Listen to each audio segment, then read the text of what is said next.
almost every week, it seems to me, well, so it seems anyway, we're getting new evidence of the reach of China into our institutions, and I mean also into our politics. And today there was more simply amazing evidence from the New South Wales anti-corruption hearings into donations to New South Wales Labor from XIANGMO.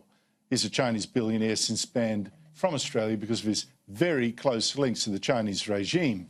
ASIO put a big red warning sign over him.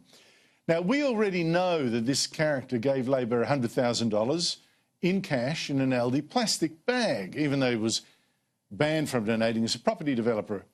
Well, today, former New South Wales Labor boss Jamie Clements said that he'd also personally accepted $35,000 in cash from XIANGMO, cash, this time in a wine box.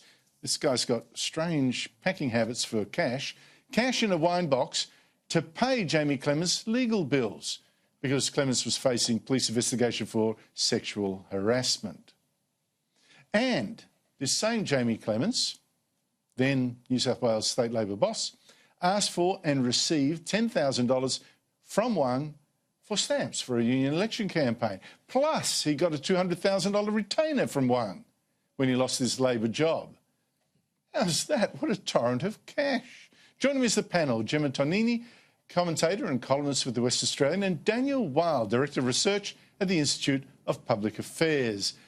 Gemma, this is so off, so disgraceful. It makes you wonder, you know, why they didn't think this was something unacceptable, totally unacceptable.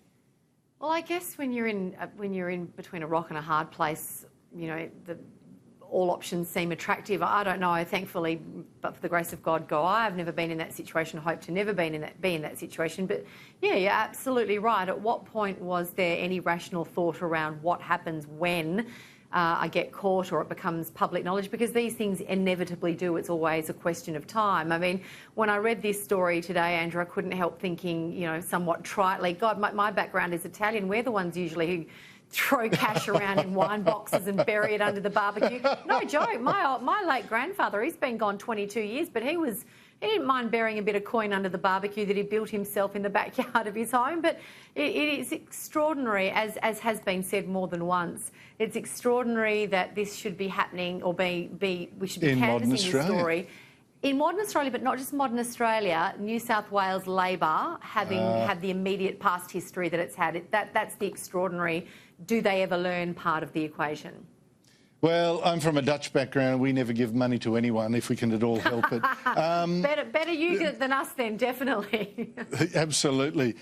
Daniel Wild, I mean, as I understand his evidence, Jamie Clements is saying, well, he gave no favours in exchange for the cash. But surely a Chinese mainland businessman handing out this money, personal money too, they don't do that just for the joke. No, they don't, Andrew. Out of a sense of charity. No, you wouldn't have thought so. And you talked about the broader issues here of China trying to influence our institutions. You can talk about, you know, the heavy economic dependence Australia has for our exports and the issues it has for our geopolitical arrangements. But also we could talk about the things like the Confucius Institutes, Andrew. There's 14 Confucius Institutes on our university campuses. There's some 60 Confucius centres on schools around Australia. And these are Chinese Communist Party funded and backed organisations. And they've got a control over the staff. They've got control. There's a diminishment to autonomy and academic freedom that takes place. And, of course, they're there to teach a particular view of Chinese history, China's role in the world. So there's a big issue with these infiltration in politics, from an economic perspective, in our academic institutions. So there is a much broader issue here, Andrew. And I think there's a very strong case that these Confucius centres should be shut down. I think that's absolutely correct, or everything transferred to Australia. Right now, they act as a sort of implied threat to the university. You step out of line, you lose the money for your Confucius Institute. I think that's unacceptable in Australia. We're not that poor, surely, that would need Chinese money for universities.